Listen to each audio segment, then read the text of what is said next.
जिन्होंने इस पवित्र कथा को इस बैसाख के महीने में प्रदान की है।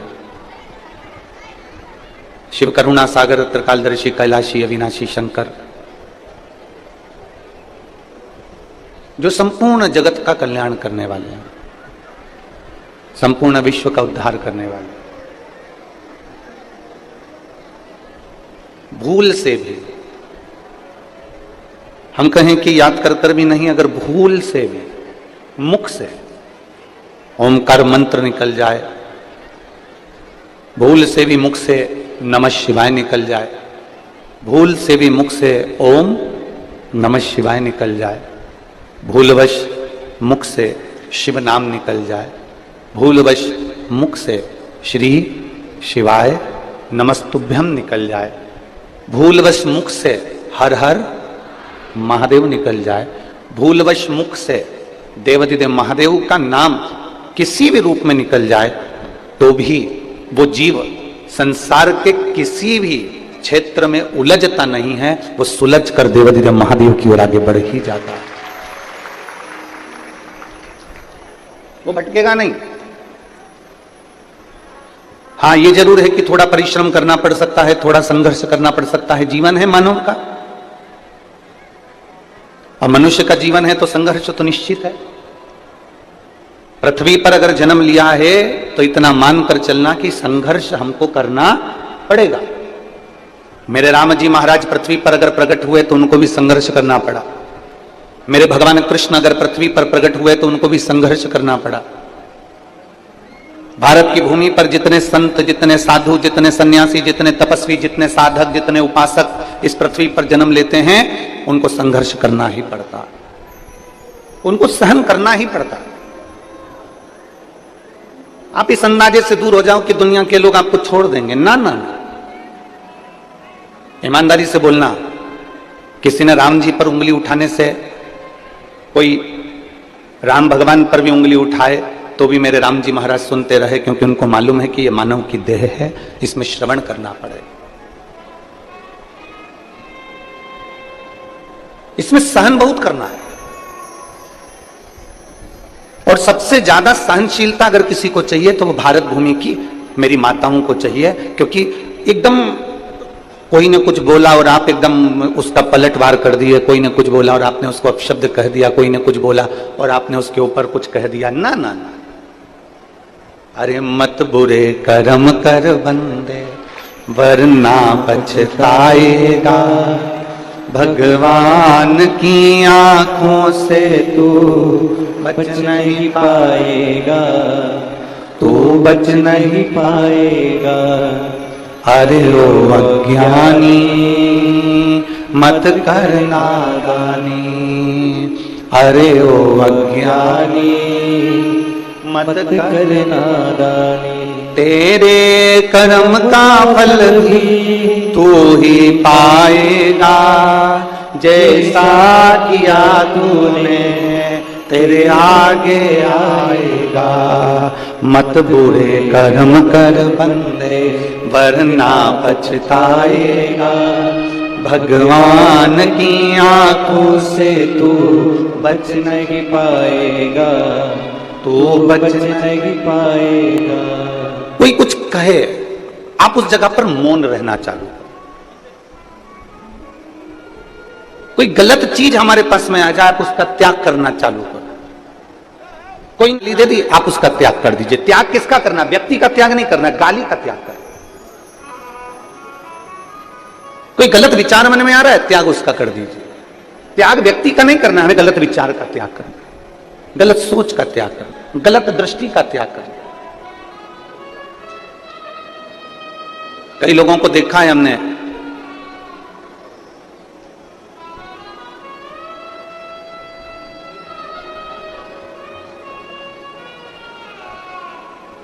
शुगर के डर से शक्कर खाना, बोलो जम के बोलो जरा, शक्कर खाना छोड़ देते हैं। कई लोगों को देखा है हमने, शुगर के डर से, जम के बोलो जरा, शक्कर खाना छोड़ देते हैं।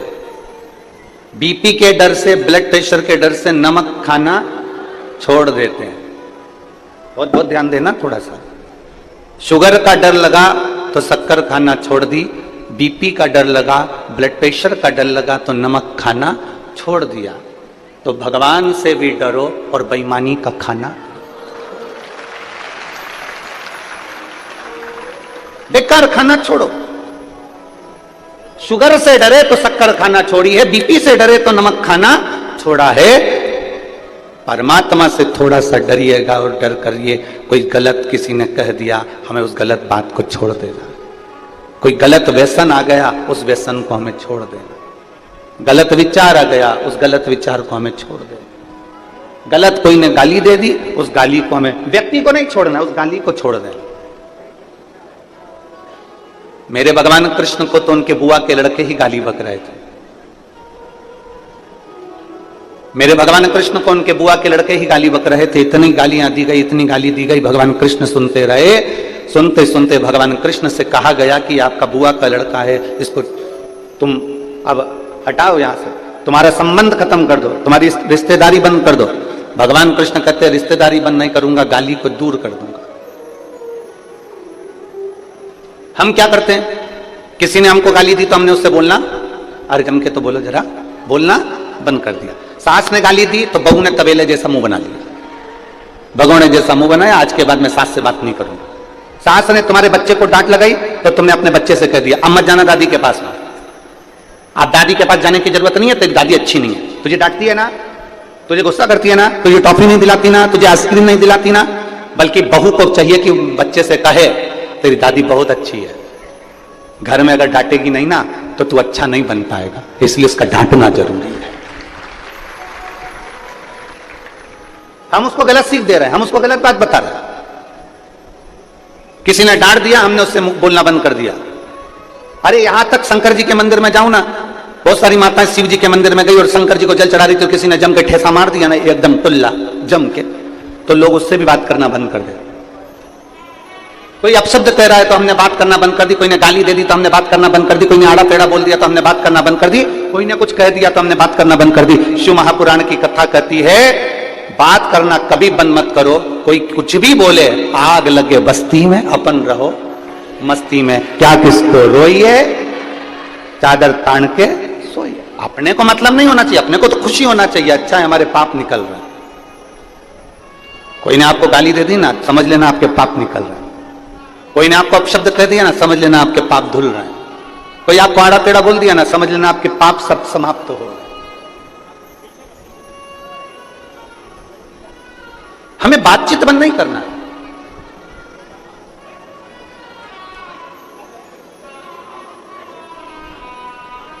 भगवान नारायण के चरणों में कौन बैठी रहती हैं? बोलते जाओ जरा, परत बड़ा वालों, तुम्हारी आवाज यहां तक आना चाहिए। कौन बैठी है? लक्ष्मी। गणेश जी के बाजू में कौन कौन है? रिद्धि सिद्धि।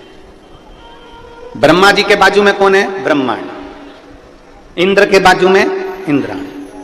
केवल एक शंकर भगवान की अर्धांगिनी माता पार्वती जी ऐसी हैं, शंकर जी के मंदिर में जाकर देखना कि दोनों आमने सामने बैठे हुए हैं, बाजू में नहीं है, आमने सामने। क्यों?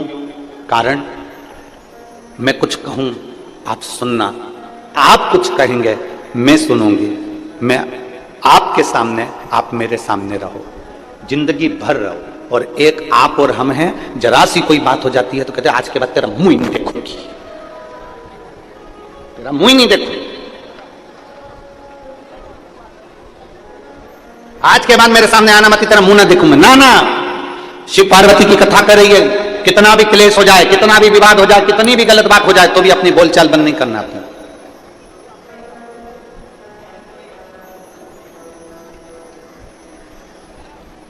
हम क्यों बंद करें?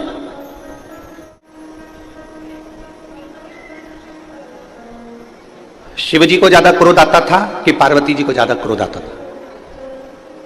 अब दोनों का संतुलन करिए जरा। अगर आप मां भवानी का दर्शन करोगे, कालका रानी का दर्शन करोगे, काली माता का दर्शन करोगे, चामुंडा का दर्शन करोगे, तो तुम्हें लगेगा कि किसको क्रोध ज्यादा आता है? पार्वती जी को। और यदि आप भगवान शंकर का दर्शन करो, जिन्होंने अपनी जटा का बाल थोड़ा वीरभद्र को उत्पन्न करा और दक्ष प्रजापति की यज्ञ को विध्वंस कर दिया, जिन्होंने क्रोध में आकर कामदेव को भस्म कर दिया। अगर आप दर्शन करेंगे तो फिर आपको लगेगा कि शंकर को ज्यादा क्रोध आता है।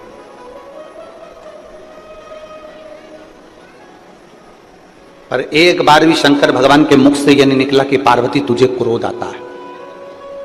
पार्वती जी ने एक बार भी मुख से यह नहीं कहा कि भोलेनाथ तुमको क्रोध आता है, क्योंकि ना शंकर भगवान को पार्वती में क्रोध नजर आ रहा है, ना पार्वती को शिवजी में क्रोध नजर आ रहा है।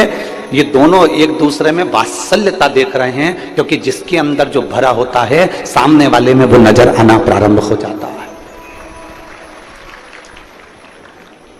पति चिल्ला रहा है, पति अब शब्द बोल रहा है, और चिल्लाते चिल्लाते इतने में पत्नी ने दो शब्द कह दिए तो पति चिल्लाकर बोला, ये देख कितना गुस्सा कर रही है।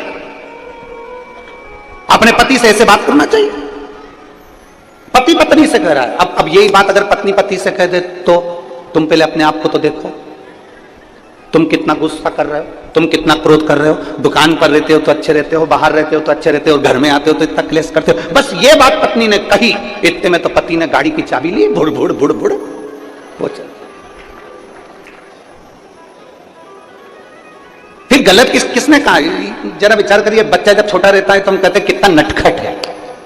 बोलो बोलो, जम के बोलो, एक बार बोल के बताओ, बच्चा कितना नटखट है।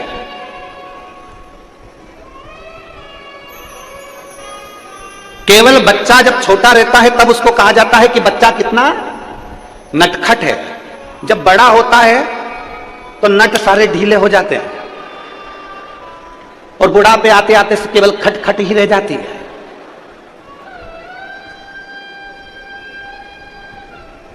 अब कोई बुढ़ापे में किसी बुढ़े व्यक्ति को 80 साल की अम्मा को कोई कह दे, अम्मा कितनी नटखट है।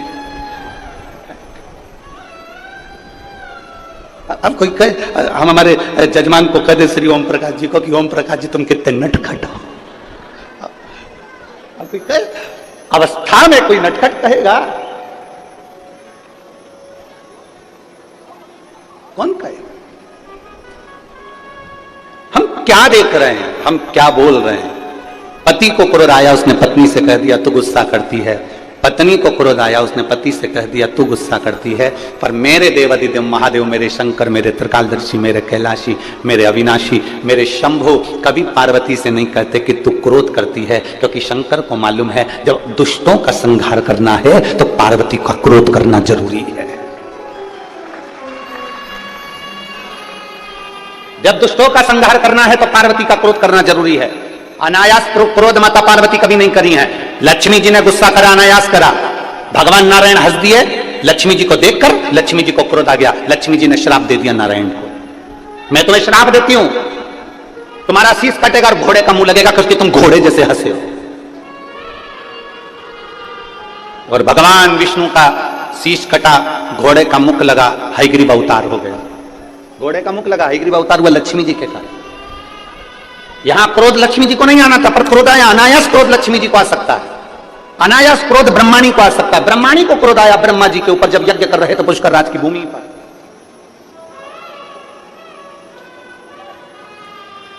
ब्रह्माणी को क्रोध आया जब पुष्कर राज की भूमि पर यज्ञ कर रहे थे और ब्रह्माणी के आने में देरी हो गई। जब ब्रह्माणी नहीं आई तब उस समय पर ब्राह्मणों ने गौ माता के मुख से गायत्री को प्रकट कर लिया और प्रकट कर फिर वो यज्ञ में जो बिठाया, बिठाने के बाद में स्वयं ब्रह्माणी देवी आगे और कह दिया, मेरा अपमान कर दिया, मेरी जगह पर तुमने दूसरी नारी को बिठाया, कहीं पर तुम्हारी पूजन नहीं होगी, कहीं मंदिर नहीं होंगे, अगर मंदिर होगा तो केवल एक पुष्कर राज में होगा, केवल एक पुष्कर राज।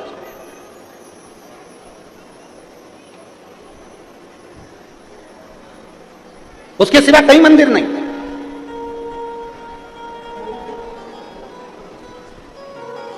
और किसी स्थान पर तुम्हारा मंदिर नहीं होगा। जब ब्रह्माणी ने श्राप दिया तो ब्रह्मदेव कहते, ब्रह्माणी तुम क्या बोल रही हो? ब्रह्माणी कहती है, सुनो ब्रह्मदेव, सारे यज्ञ से बड़ा, सारे दान से बड़ा, सारे पुण्य से बड़ा एक पुण्य होता है और वो कन्यादान होता है। सारे यज्ञ से बड़ा, सारे दान से बड़ा, सारे पुण्य से बड़ा एक पुण्य होता है, वो कन्यादान होता है। इसके सिवा कोई दान बड़ा नहीं कन्यादान के आगे। इसलिए हम हमारी भारत माता की पुत्रियों से, भारत माता की बेटियों से प्रत्येक कथा में निवेदन करते हैं कि मेरी बेटियों, तुम कितनी भी ऊंची पढ़ाई करना, कितनी भी अच्छे ऑफिस में काम करना, पर अपने पिता को कन्यादान का मौका जरूर देना।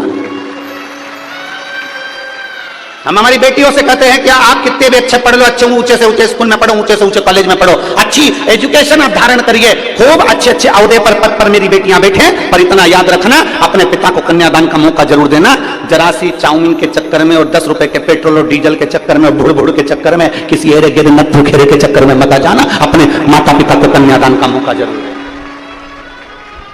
ब्रह्माणी ने ब्रह्मदेव से कहा सबसे बड़ा दान कन्यादान होता है, सबसे बड़ा यज्ञ कन्या का विवाह होता है, सबसे बड़ा पुण्य अगर माना गया है तो कन्या का दान माना गया है। इसलिए आप जब इस पृथ्वी पर कन्यादान कर लोगे तब ब्रह्मदेव आपका मंदिर इस पुष्कर राज की धरा पर पूजनीय हो जाएगा, उस मंदिर का आनंद हो जाएगा। तब ब्रह्मदेव सतयुग त्रेता सब निकलता चले गया, द्वापर आ गया और ब्रह्मदेव ने विचार करा अब मैं किसका कन्यादान करूं। तब देवऋषि नारद ने कहा, उसी पल उसी घड़ी देवऋषि नारद ने कहा कि भगवान कृष्ण का प्रागट्य हुआ है और भगवान कृष्ण का प्रागट्य हुआ है और बरसाने की राधा रानी के साथ में बाल्य अवस्था में जिस विवाह को कोई नहीं जानता, केवल एक ब्रह्मदेव जानते हैं, केवल एक नारद जी जानते हैं, केवल एक राधा जानती है और केवल एक कृष्ण जानते हैं। बाल्य अवस्था में भगवान ब्रह्मदेव ने नारद जी की साक्षी में भांडीर वन में बैठकर राधा जी का कन्यादान कर दिया। तब जाके ब्रह्मदेव का पूजन पुष्कर राज की धरा पर प्रारंभ हो गया। तब जाकर सहजता नहीं है महाराज, उसको समझना। इस विवाह को केवल ब्रह्मदेव जानते हैं, इस विवाह को केवल नारद जी जानते हैं, इस विवाह को केवल अगर जानते हैं तो राधा और कृष्ण जानते हैं, इसके सिवा वो विवाह कोई नहीं जानता। वो गोपनीय विवाह जो भांडीर वन में किया गया। लक्ष्मी जी ने क्रोध करा भगवान नारायण को, घोड़े का मुख लगा। ब्रह्माणी ने क्रोध करा ब्रह्मदेव को, स्वयं पुष्कर राज में केवल पूजे गए, बाकी के कहीं नहीं पूजे गए। तो यहां मेरी पार्वती मैया अनायास क्रोध नहीं करती, मेरी पार्वती मैया हर कभी क्रोध नहीं करती। जहां क्रोध की जरूरत है वहां पार्वती जी क्रोध करती हैं। और आप कभी अनुभव करिएगा, मेरा बहुओं से निवेदन है, मेरा बेटियों से निवेदन है कि आप कभी अनायास क्रोध ना करें, हर कभी क्रोध ना करें। क्रोध का भी एक समय होता है, क्रोध पर थोड़ा सा कंट्रोल होना चाहिए। क्या होना चाहिए? जम के बोलो जरा, कंट्रोल। बेडरूम होता है घर में, बोलो बोलो जम के बोलो, वो मेरी परत बड़ा कीजिए, बोलो। घर में बेडरूम होता है, जम के तो बोलो। ड्राइंग रूम होता है, वॉशरूम होता है, ठीक है। तो फिर घर में एक रूम कंट्रोल रूम भी होना चाहिए। बेडरूम है ना, इधर वाली जी जरा बोलो तो बेडरूम है ना, ठीक है। ड्राइंग रूम है ना, ओ जी हो है ना, वॉशरूम है ना, तो फिर कंट्रोल रूम भी हो। जैसे गुस्सा आए उस रूम में जाकर बैठ जाओ, अपने आप को कंट्रोल करना प्रारंभ करिए।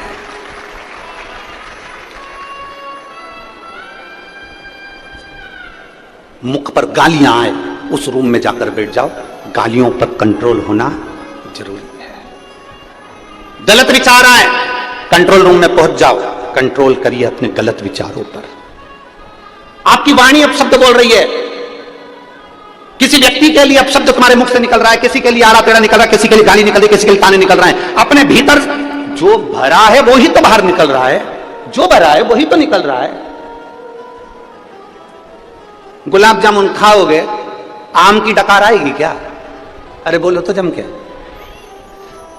कल यहां पर एक वीडियो चल रहा था परतवाड़ा का कि यहां पर वो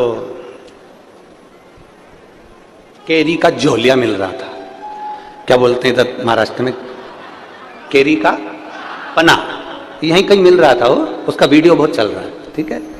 और केरी का पना लोग बांट रहे थे, केरी का पना निःशुल्क सबको दे रहे थे, गिलास भर भर के लोग पी रहे थे। अब तुमने केरी का पना पिया, ठीक है, अरे बोलो तो जम के। अब केली का पना पीने के बाद में जलेबी की डकार आएगी क्या? काय की डकार आएगी? केरी के पने की। जो अंदर भरा है डकार भी तो उसी की आएगी। अंदर अगर विकार भरे हैं तो विकार की डकार आएगी, गालियां भरी है तो गालियां ही डकार में निकलेगी। अब शब्द भरा है तो अब शब्द निकलेगा, घृणा भरी है घृणा निकलेगी। तुम्हारे अंदर जो भरा होगा जब तुम बोलोगे तुम्हारे अंदर से वही निकलेगा, जो तुम्हारे अंदर कूट कूट कर जो घृणा नफरत अब शब्द भरा पड़ा है वो निकलेगा, बाहर निकलेगा। कोई व्यक्ति बहुत अच्छा बोल रहा है, समझ लेना उसके अंदर अच्छाई भरी हुई है,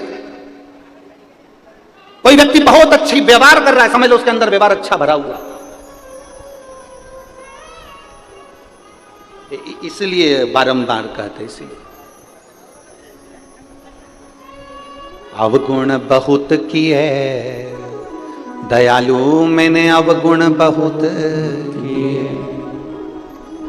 और मुख तो दिया रे तूने दाता बन के, मुख तो दिया रे तूने दाता पर कभी नहीं भजन कियो दयालु मैंने अवगुण किए।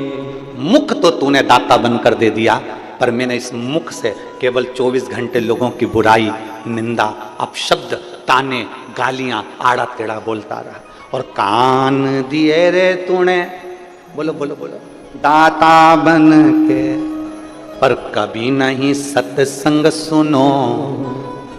जब भी सुना केवल चुगली, केवल बुराई, केवल अपशब्द, केवल ताने, केवल गाली, केवल आड़ा टेढ़ा। और नयन दिए रे तूने, बोलो बोलो जम के बोलो जरा, दाता बन के,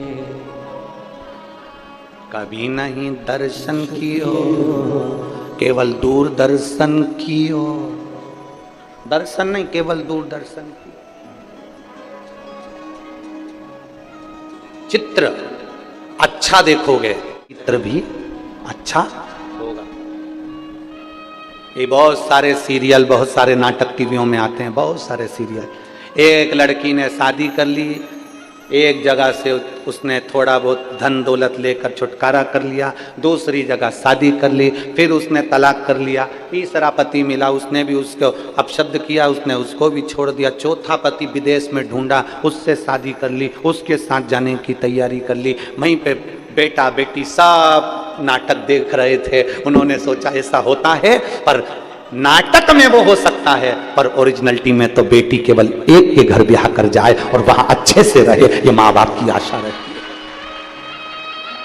ये माता पिता की आशा रहती है। बेटी जाए ब्याह कर, उसका पति आदर करे, उसका पति सम्मान करे, उसका पति सत्कार करे। ये हर माता पिता का एक मन का भाव होता है, प्रत्येक माता पिता का। इसलिए शिव महापुराण की कथा कहती है, तीन चीजें भगवान शंकर के साथ माता पार्वती का विवाह करते समय, भगवान शंकर के साथ विवाह करते समय भगवान हिमालय राज ने शंकर भगवान में तीन चीजें देखी, तीन चीजें। महाराज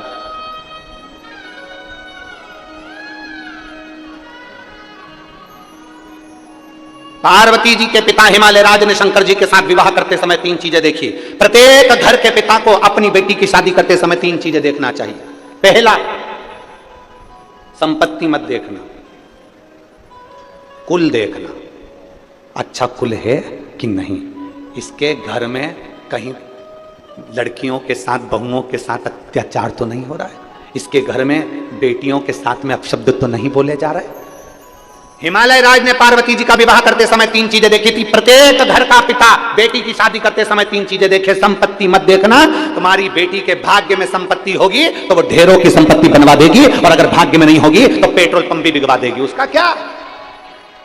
अगर संपत्ति देखोगे, 4-4, 5-5 गाड़ी देखकर लड़की की शादी कर दी, पेट्रोल पंप देखकर लड़की की शादी कर दी, दुकान देखकर लड़की की शादी कर दी, और मालूम पड़े वो धीरे धीरे धीरे धीरे लड़का ना जाने कौन से दोस्तों की संग बैठ गया, और मालूम पड़े एक बार शेयर मार्केट में बैठा, डब्बा गोल करके आ गया, पूरा पेट्रोल पंप, गाड़ी ने, बंगला सब 2 मिनट में चले गया। इसलिए शास्त्र कहता है संपत्ति मत देखो, बेटी की शादी करने से पहले कुल देखिए। दूसरे नंबर पर बेटी की शादी करने वाले पिता को दूसरी चीज देखना चाहिए जो हिमालय राज ने देखा। चेहरा मत देखना, लड़के का चरित्र देखना कि वो बेटी के लायक है कि मालूम पड़े हैंडसम, स्मार्ट। अब स्मार्ट तो फोन भी होता है, क्या करें, तो क्या फोन से शादी कर लोगे? स्मार्ट है नहीं, स्मार्ट तो फोन भी होता है। हिमालय राज जी ने अपनी बेटी पार्वती का विवाह करने से पहले तीन चीजें देखी। पहला, उन्होंने संपत्ति नहीं देखी, कुल देखा। दूसरे नंबर पर उन्होंने चेहरा नहीं, अब आपको बोलना है, क्या देखा? चरित्र देखा। लड़का कहीं गलत पीने खाने में तो नहीं, व्यसन में तो नहीं, बेकार जगह तो नहीं जाता, कहीं और इसका संबंध तो नहीं। मालूम पड़े हमारी बेटी जिंदगी भर रोहे कि मालूम चेहरा तो अच्छा था, स्मार्टफोन जैसा था। नजर भी अच्छा आ रहा था, कभी कभी एप्पल जैसा भी था, पर बेटी को दुख हो तो क्या मतलब का वो एप्पल का फोन किस काम का जब तुम्हें चलाना ही नहीं आए तो? बोलो तो सही ईमानदारी से, क्या काम का? गांव का कोई व्यक्ति बेचारा फसल का काम करे ना, जो जमीन में खेती बाड़ी करे, उस व्यक्ति को कोई बहुत बड़ा एप्पल का फोन दे देनी तो वो तो जाके कह दे छोरा से मेरे को नहीं चाहिए, मेरे से चले ही नहीं, मारे तो कीपैड ला के दे दे छोटा सा, नंबर दबाऊं और बात हो जाए और बाद में बात करता, मेरे से तो बस इतना सा चले। अभी भी यहाँ पर कई माताएं ऐसी बैठी है, कई माताएं बैठी है जिसको बड़ा बड़ा फोन चलाना नहीं आता, छोटा सा फोन से काम चला लेता। भले उसका लड़का 10,000 20,000 का चला है, पर वो तो वो 500-700 का चला ले, बोलते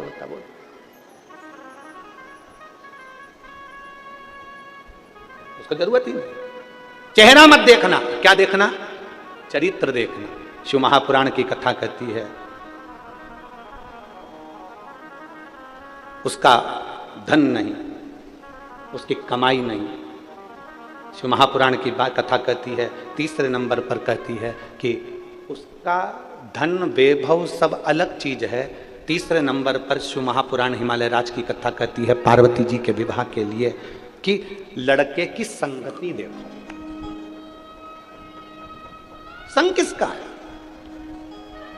ए मेरी परतवाड़ा की जीजी और जितने भारत भूमि के जितने भक्त शिव महापुराण की कथा को इस परतवाड़ा की भरी से श्रवण कर रहे हैं, इस भूमि से सुन रहे हैं, जो अपने आस्था चैनल पर, फेसबुक, यूट्यूब पर, मोबाइलों पर इस कथा को सुबह 9:30 बजे से 12:30 बजे तक सुन रहे हैं, उनसे निवेदन करेंगे 3 चीजों का स्मरण आपके जीवन में रहे। एक, धन मत देखो, कुल देख लो। दूसरा, संपत्ति मत देखो, लड़के की संगति देख लो। और तीसरा, चेहरा मत देखो, चरित्र देख लो, तो तुम्हारी लड़की कभी दुखी नहीं हो सकती, वो सुखी ही रहे, सुखी रहे।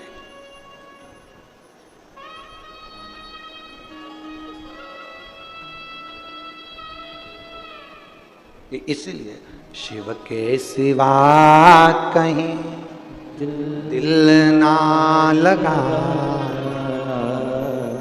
शिव के सिवा कहीं दिल ना लगा, वरना का तुझे आंसू बहाना, वरना पड़ेगा तुझे आंसू बहाना, शिव के सिवा कहीं दिल ना लगा।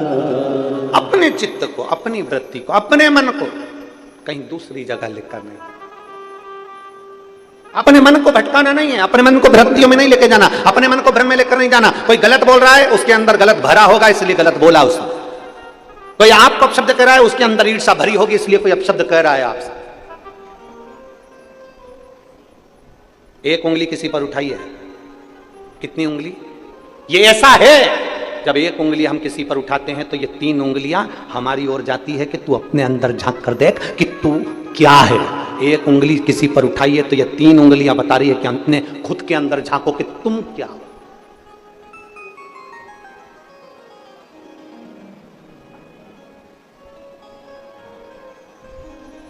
सास बहू की गलतियां निकाले, बहुत निकाले, खूब निकाले।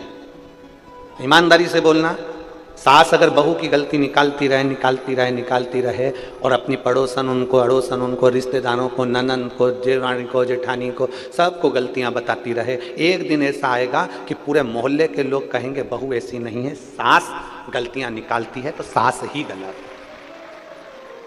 बहू दिन भर सास की गलतियां निकालती रहे, जब मायके जाए तब गलती, जब जाए तब गलती, बहन आए तो गलती बताए, कोई आए तो गलती, पति को गलती बताए, तो एक दिन ऐसा आता है कि लोग भी समझ जाते हैं सास गलत नहीं, गलत ये है। आप एक उंगली किसी पर उठाइए, उसमें से गलतियां छांटना प्रारंभ करिए। एक उंगली किसी पर उठाइए, ये 3 उंगलियां आपकी ओर जाकर बताती है कि तुम अंदर से क्या हो, तुम्हारे भीतर भरा क्या है, तुम कैसे हो। ये 3 उंगलियां बताती है कि तुम्हारे अंदर कितना क्या भरा पड़ा है। शिव पुराण कहती है ना सास बुरी होती है ना बहू बुरी होती है, कुछ समय का चक्र होता है, जो बुरा होता है उसको टल जाने दो, दोनों में एक दिन प्रेम जरूर बढ़ेगा। एक लड़की की शादी हुई, लड़के से उसका विवाद हो गया, मायके चली गई, मायके वालों ने कह दिया मत जाना, तू हमारे पास रह।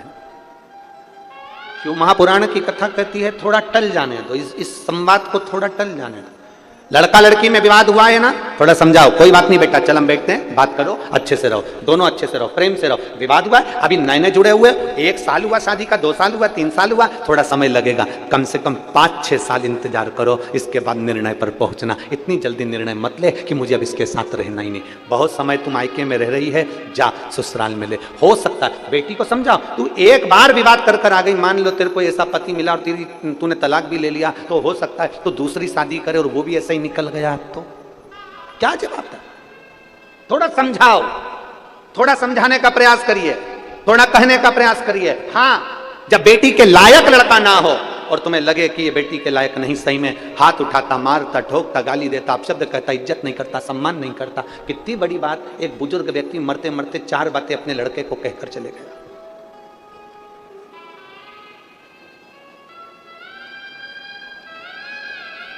एक बुजुर्ग व्यक्ति मरते मरते 4 बातें अपने लड़के को कहकर गया, और 4 बात परतवाड़ा के एक व्यक्ति के दिल में बैठना चाहिए।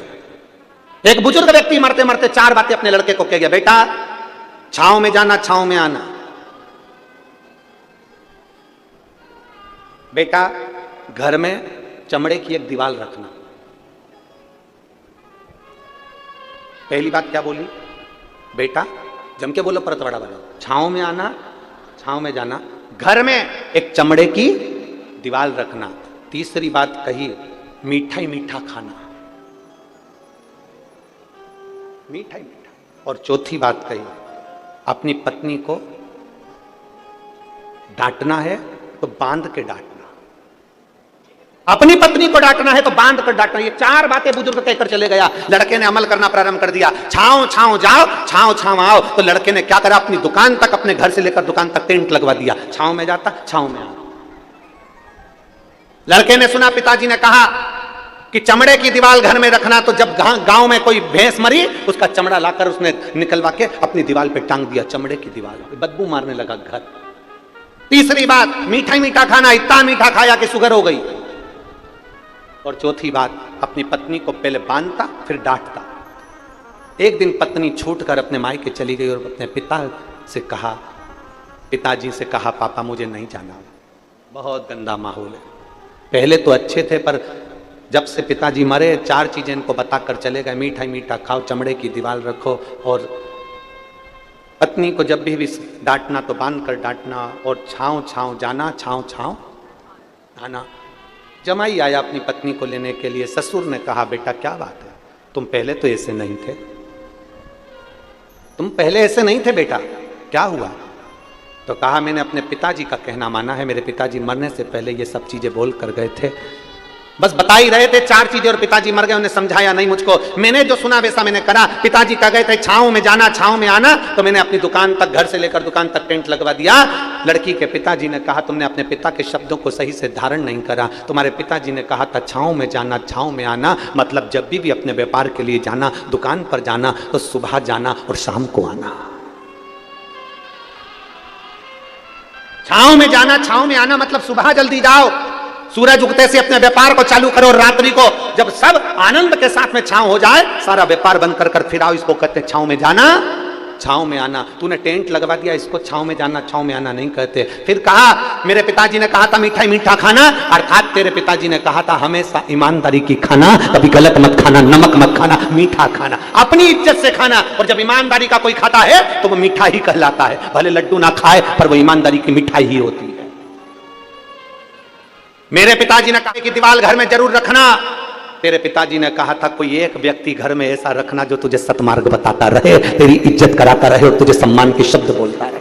चमड़े की दीवार मतलब वो व्यक्ति जो तुमको उन्नति की सीढ़ी पर लेकर जाए। चमड़े की दीवार से मतलब है वो व्यक्ति जो चमड़े का शरीर है जिसका, और तुम्हें ज्ञान उपदेश दे, तुम्हें समझाए, तुम्हें अग्रणी लेकर जाए, वो चमड़े की दीवार के बराबर होता है। घर में एक चमड़े की दीवार रखना मतलब एक मित्र, एक परिवार का सदस्य ऐसा रखना जो तुम्हें सतमार्ग बताए, वो चमड़े की दीवार है। और चौथे नंबर पर पत्नी को बांध कर डांटो, मतलब पत्नी को कभी 4 लोगों के सामने मत डांटना, अकेले कमरे में ले जाकर डांटना, इसको कहते हैं बांध कर डांटना। तो अपनी पत्नी की इज्जत क्यों गिरा रहा है? चार दोस्तों के सामने पत्नी को अपशब्द कह दिया, रिश्तेदार आए तो उनके सामने अपशब्द कह दिया, नंदे आई तो उनके सामने अपशब्द कह दिया, नंदोई आए तो उनके सामने अपशब्द कह दिया, छोटे कई देवरानी खड़ी रहती है और पति आया और अपनी पत्नी को डांट दिया। चार देवरानी के सामने उस जेठानी की क्या इज्जत होगी, उसका सम्मान क्या होगा? चार दोस्तों की पत्नी के सामने आए और डांट दिया, उन चार दोस्तों की पत्नी के सामने पत्नी की इज्जत क्या होगी? इसलिए उस ससुर ने, उस पिता ने कहा था कि पहले बांधना फिर डांटना, अर्थात अपनी पत्नी को कहीं चार लोगों के सामने कुछ मत कहना, कहना तो कमरे में ले जाकर कहना। बस इतनी सी बात थी। उस व्यक्ति ने चरण पकड़ लिए, ससुर जी मैंने अपने पिता के शब्द को गलत सोच लिया था, मैंने अपने पिता के शब्द को गलत सोच लिया था। हम निवेदन करना चाहेंगे, दुनिया के कई लोग कथाओं को थोड़ा थोड़ा सा काट लेते हैं और उसको गलत तरह से पेश कर देते हैं। कभी बन सके गलत तरह से पेश करने से पहले उस कथा को पूरी सुनना कि सियोर वाले महाराज ने बोला क्या था, उस कथा को पूरी निकालिए, सुनिए, इसके बाद आप कहिए कि कथा गलत है कि सही है। कहने वाला कुछ भी कह दे, अपशब्द बोलने वाला अपशब्द कह दे। एक बहू ने कुछ कहा, सास ने गलत मतलब निकाल लिया। चार तरह के लोग होते हैं, चार तरह का मतलब निकालते हैं। पहले कथा को पूरा सुनो कि उस कथा का विस्तार वर्णन क्या करा गया है, उस कथा में बोला क्या गया था, उस कथा में कहा क्या गया था।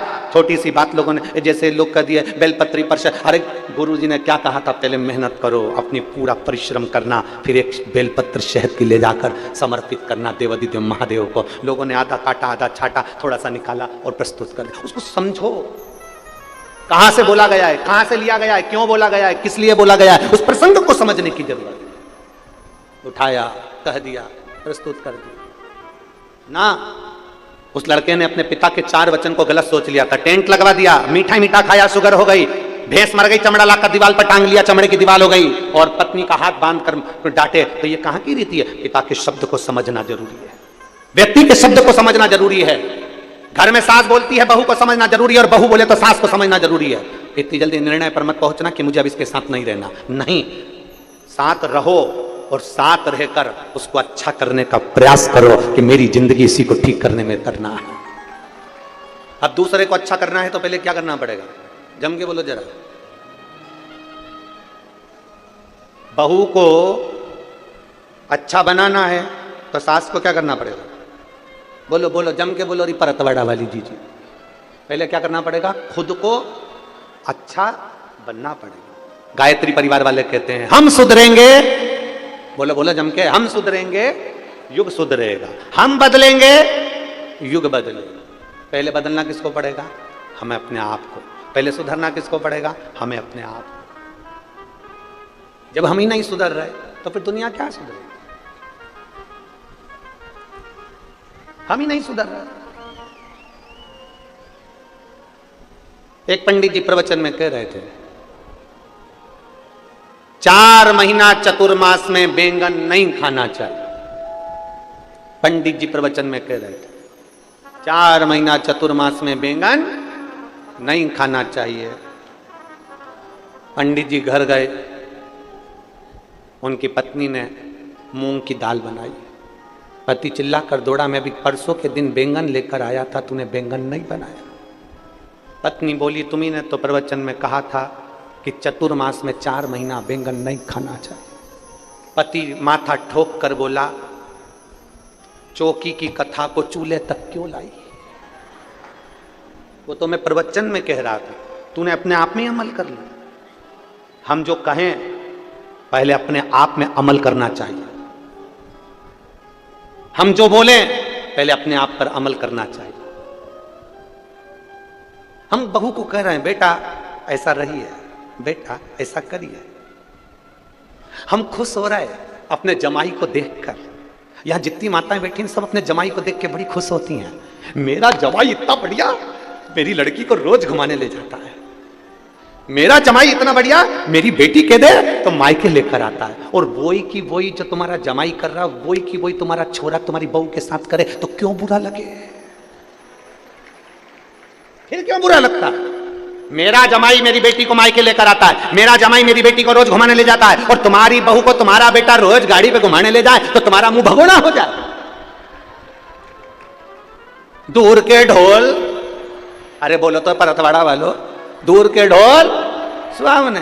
तुम्हारा जमाई बेटी को आइसक्रीम खिलाए तुम्हें अच्छा लगे, मेरा जमाई हीरा। और तुम्हारा बेटा तुम्हारी बहू को आइसक्रीम खिलाए तो जीरो। वो भी तो किसी का जमाई है, वो भी तो किसी की बेटी है। जब तुम्हें मेरा जमाई मेरी बेटी को जब घूमने जाए ना तब गाड़ी दिलाए, जब घूमने जाए वो क्या बोलते हैं एयर रिंग दिलाए, एयर रिंग, जब घूमने जाए तब उसको अंगूठी दिलाए, और तुम्हारी बहू को तुम्हारा बेटा दिलाए तो बड़े खुश हुआ करो कि जैसे आज आपके जमाई की बात सुनकर आपको गर्व होता है, उसी तरह मेरी बहू के घर के लोगों को भी मेरे बेटे को देखकर गर्व होना चाहिए।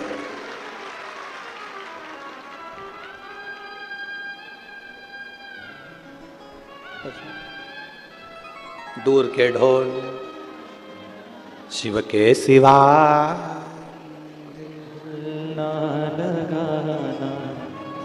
बस, दूसरा करे तो अच्छा, अपन करें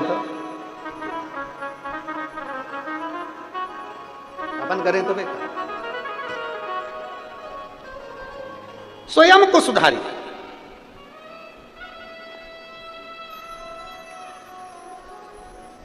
और जिस दिन हम स्वयं सुधर गए, हम सुधरेंगे। हम दूसरे से कहते हैं मंदिर जाओ लोटा भर के जल चढ़ाओ, पहले अपने को जाना पड़ेगा। हमने दूसरे से कहा तेरे यहां ऐसा हो रहा है तो तू पशुपति व्रत कर, उसने पशुपति व्रत करे और उसका काम हो गया, और तूने पशुपति व्रत करे और नहीं हुआ। क्यों? क्योंकि तेरा विश्वास पक्का नहीं था। उसने तेरे वचन पर विश्वास करा और उसने काम किया और हो गया। एक पत्र है, देखिए,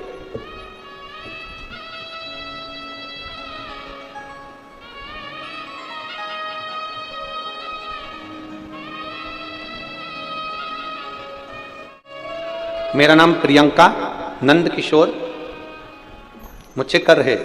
मैं आकोट जिला अकोला की रहने वाली हूँ। कहीं बैठी हो तो हाथ हिला सकती हैं, अगर कहीं बैठी हो तो हाथ हिला सकती हैं। मेरा नाम प्रियंका नंद किशोर मुचेकर है। मैं आकोट जिला अकोला की रहने वासी हूँ। कहीं बैठी हो तो अपना हाथ हिला सकती हैं। आकोट जिला अकोला की रहने वाली हूँ। मेरा मोबाइल नंबर ये है।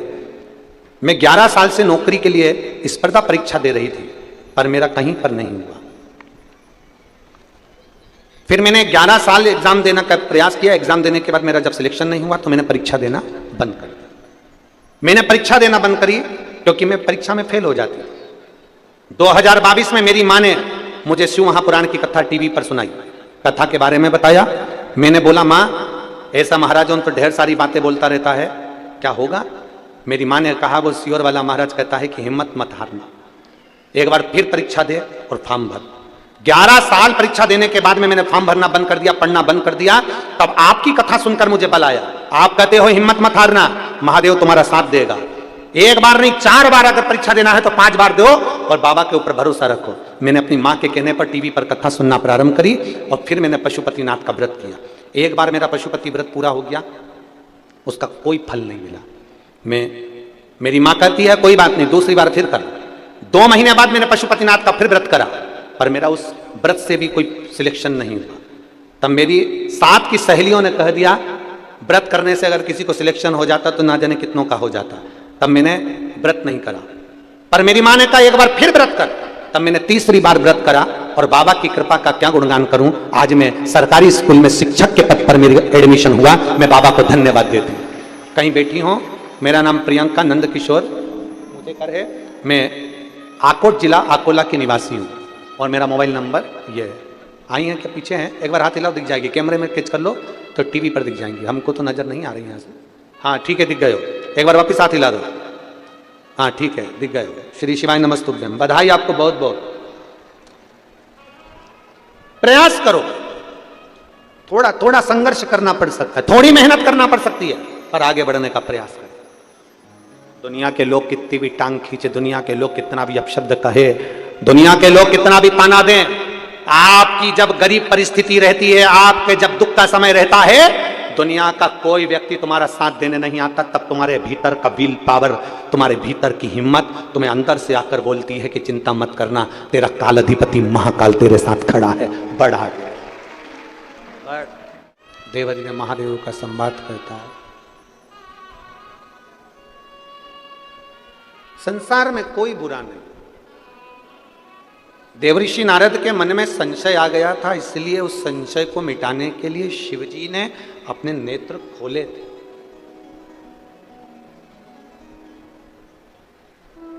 संशय को मिटाना। कभी कभी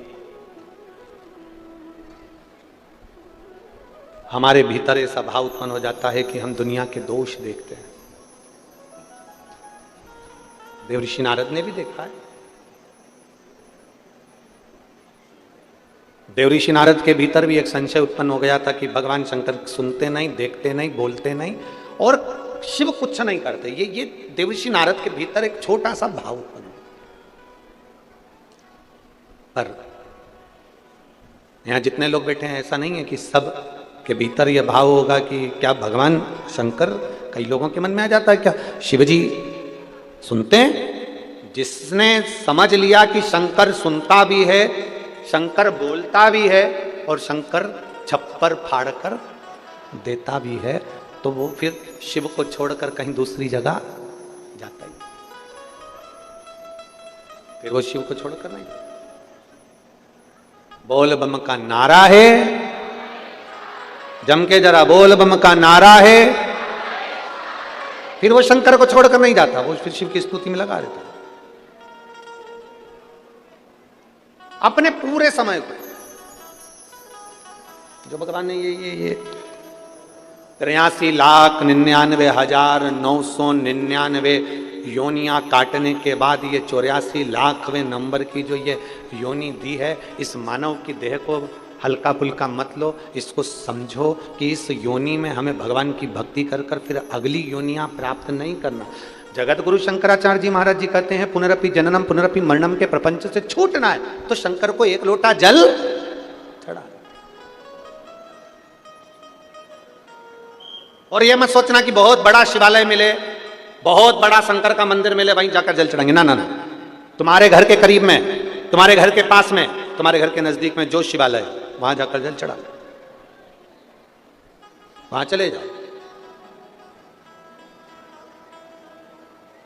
घर में शंकर जी हैं आपके? किस किस के घर में है? जरा हाथ उठाओ तो जरा, सबके यहाँ है? रखो रखो, बहुत बढ़िया।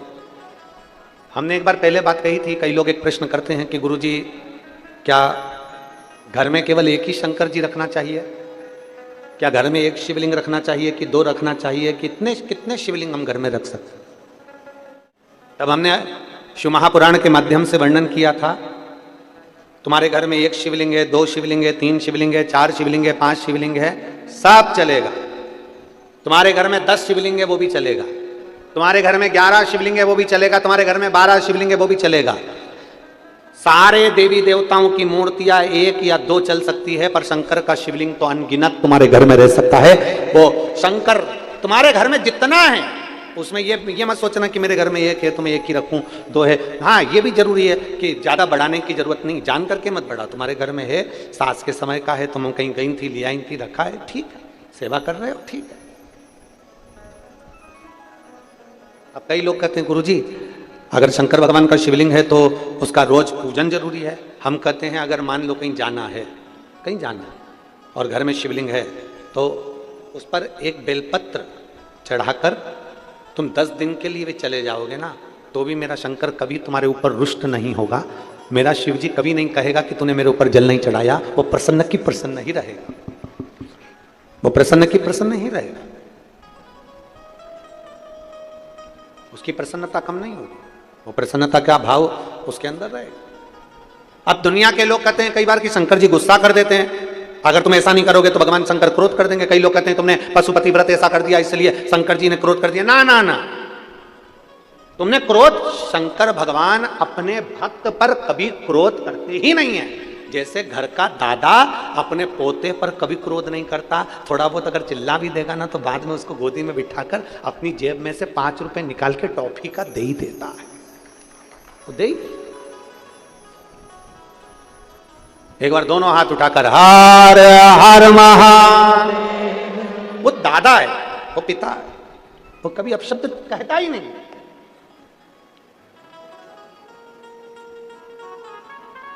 ये मेरी जीजियों, अगर तुमको कोई ऐसी राय देना, तुमको ऐसा कोई समझाए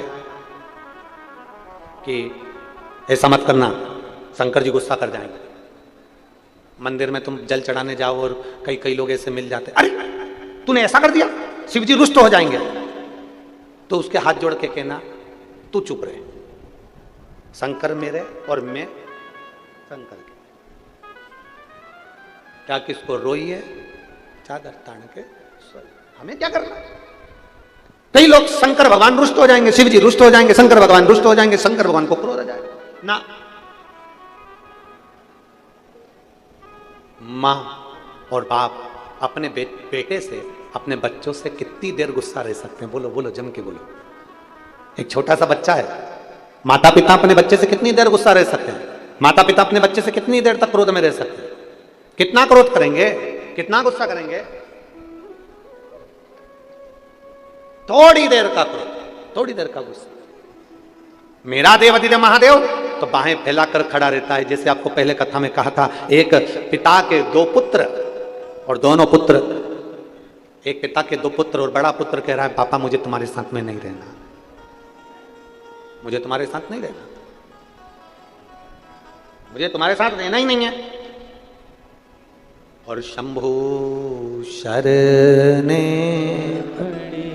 मांगू घड़ी रे दुख काटो दया करीन दर्शन आपो।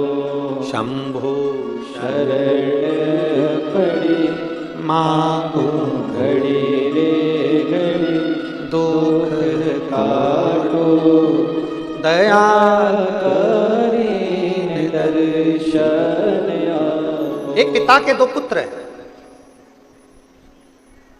बड़ा पुत्र कह रहा है मुझे तुम्हारे साथ नहीं रहना, मुझे मेरा जायदाद का हिस्सा दो, मुझे जाने दो। पिताजी ने प्रॉपर्टी के 3 हिस्से कर दिए, एक हिस्सा खुद का, दूसरा बड़े बेटे का, तीसरा छोटे बेटे का। जायदाद का हिस्सा लिया, बड़ा बेटा शहर चले गया और बड़ा बेटा शहर गया। और बड़ा बेटा जैसे ही शहर में जाता है उसके मित्र बन जाते हैं, जैसा हमने पहले कथा में कहा, ताली, थाली और प्याली। सब बर्बाद हो गया। बर्बाद होकर कुछ नहीं बचा। जब बर्बाद होकर कुछ नहीं बचा तो अपने घर को जाने को आतुर हुआ।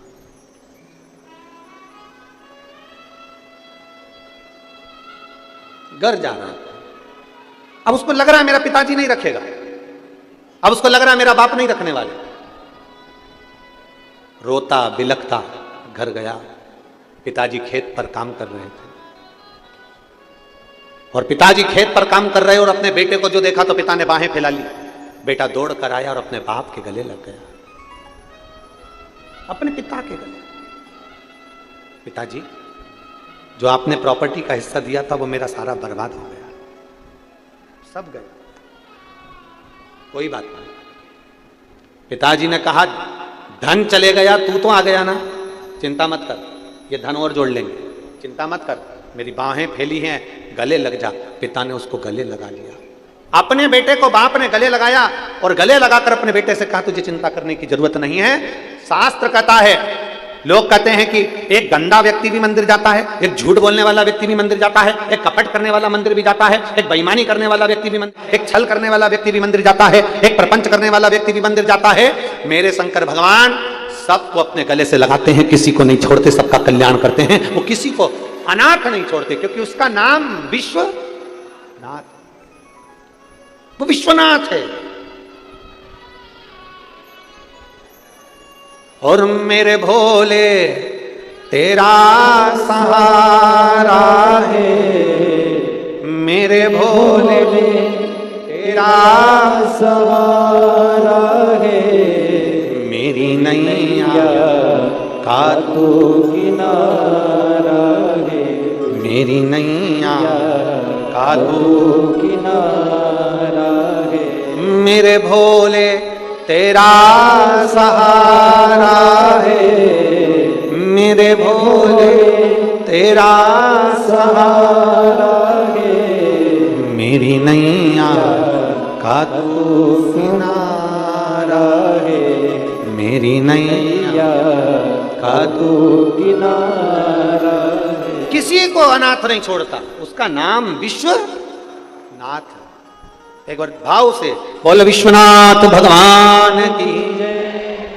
को नहीं छोड़ना, किसी बस। फिर निवेदन है, बेडरूम है, वॉशरूम है, ड्राइंग रूम है, उसी तरह एक जम के बोलो जरा, कंट्रोल।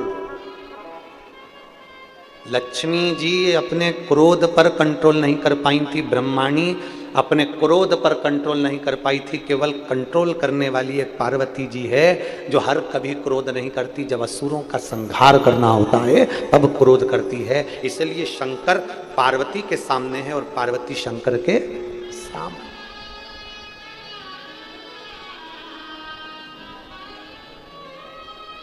शिव जी में, मेरे भोलेनाथ जी में एक सबसे बड़ा गुण है, सबसे बड़ा गुण। कौन सा गुण है शंकर भगवान में? सबसे बड़ा गुण शंकर भगवान का, सबसे बड़ा गुण। चलो बोलो जरा, परतवाड़ा वाले बताओ, शंकर भगवान का सबसे बड़ा गुण कौन सा है? सबसे बड़ा गुण शिव जी का एक सबसे बड़ा गुण कौन सा है? उनका गुण है, शंकर भगवान केवल एक ऐसे देवता हैं जिन्होंने अपनी पत्नी की भी पूजन करवा दी। शंकर भगवान एक ऐसे देवता हैं जिन्होंने अपने बेटे की भी पूजन करवा दी।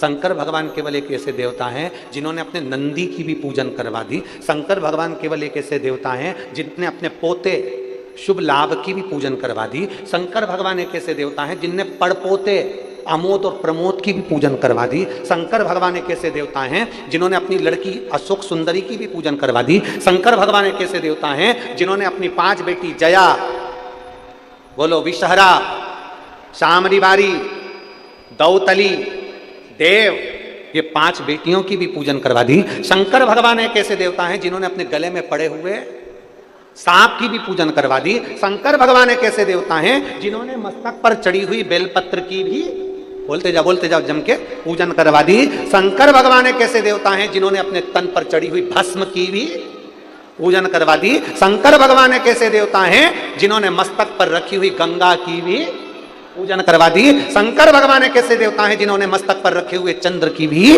पूजन करवा दी। और शंकर भगवान एक ऐसे देवता हैं जो शंकर का नाम हमेशा लेता रहता है, एक लोटा जल चढ़ाते रहता है, दुनिया में देवाधिदेव महादेव उसकी भी पूजन करवा देते हैं। आप अगर शंकर के मंदिर में एक लोटा जल चढ़ा रहे हो, आप शिव जी के मंदिर में एक लोटा जल समर्पित कर रहे हो, एक ना एक दिन ऐसा आएगा कि शंकर भगवान तुम्हें नीचा नहीं देख सकते, वो तुम्हें ऊंचा। बैसाख का महीना है, चिलचिलाती हुई गर्मी है, सूरज की रोशनी इतनी तेज पड़ रही है कि कोई बाहर निकलने को तैयार नहीं है।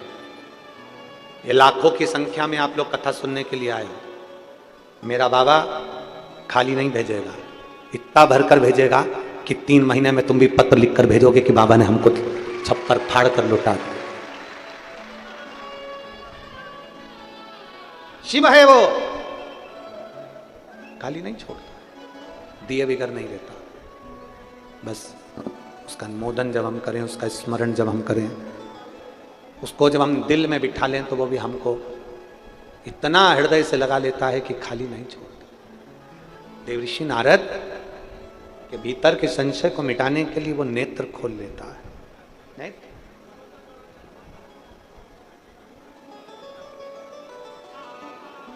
अपने भक्त के कल्याण करने के लिए वो क्षण भर की देरी नहीं करता, क्षण भर की देरी नहीं करता, क्षण।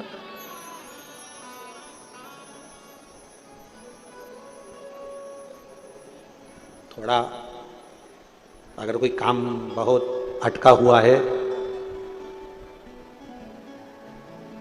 थोड़ा समय लग सकता है।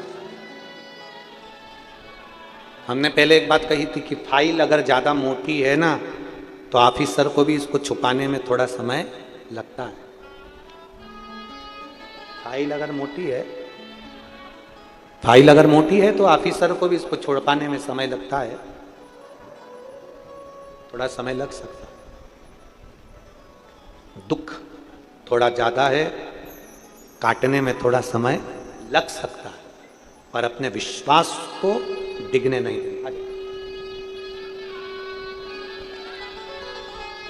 पुष्पांजलि, बधाई आपको, आपकी बेटी का जवाब।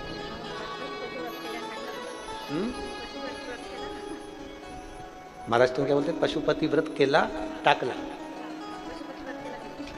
शंभू बधाई बधाई हो।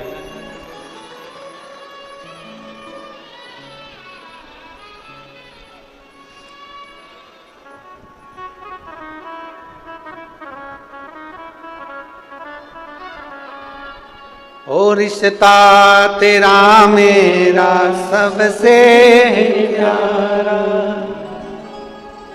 रिश्ता तेरा मेरा सबसे प्यारा तू मेरा बाबा मैं हूँ तेरा लाला मैं हूँ तेरा लाला तू मेरा बाबा मैं हूँ तेरा लाला मैं हूँ तेरा लाला।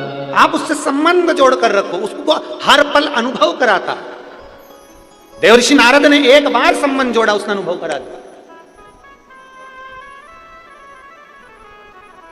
ब्रह्मा जी के मन में संशय था, भगवान नारायण के पिता कौन है, पूछ लिया कौन पिता, भगवान नारायण ने कह दिया देवाधिदेव महादेव मेरे पिता। संशय है,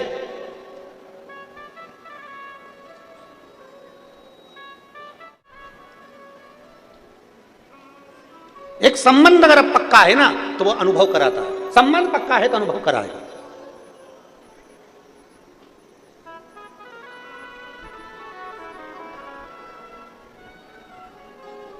एक माता जी ने लिखा है अपने पत्र में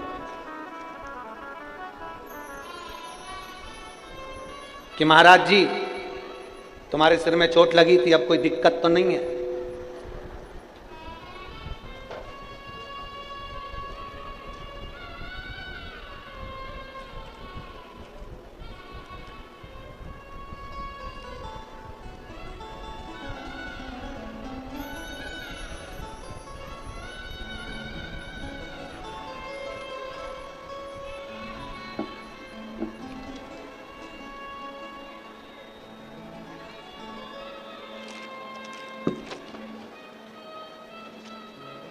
नाम का ढूंढूं उसका,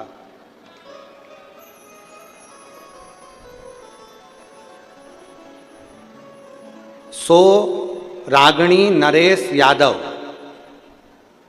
मुकाम नागपुर छोटा ताज बाग की रहने वाली हूं।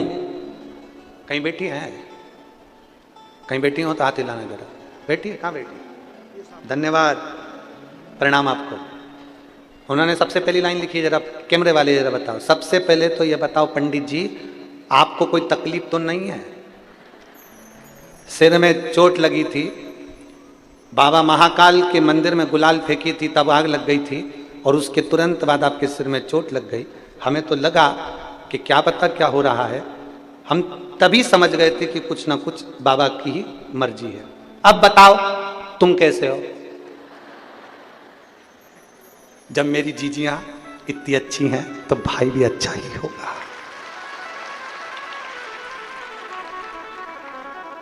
और जितनी मेरी जीजी मुझसे प्रेम करती है उतने मेरे जीजा करते हैं, उतना ही प्रेम करते हैं। कल भी एक पत्र था, तुम चांगला है, कल भी एक पत्र था। तो बैठो बहन बैठो, प्रणाम प्रणाम।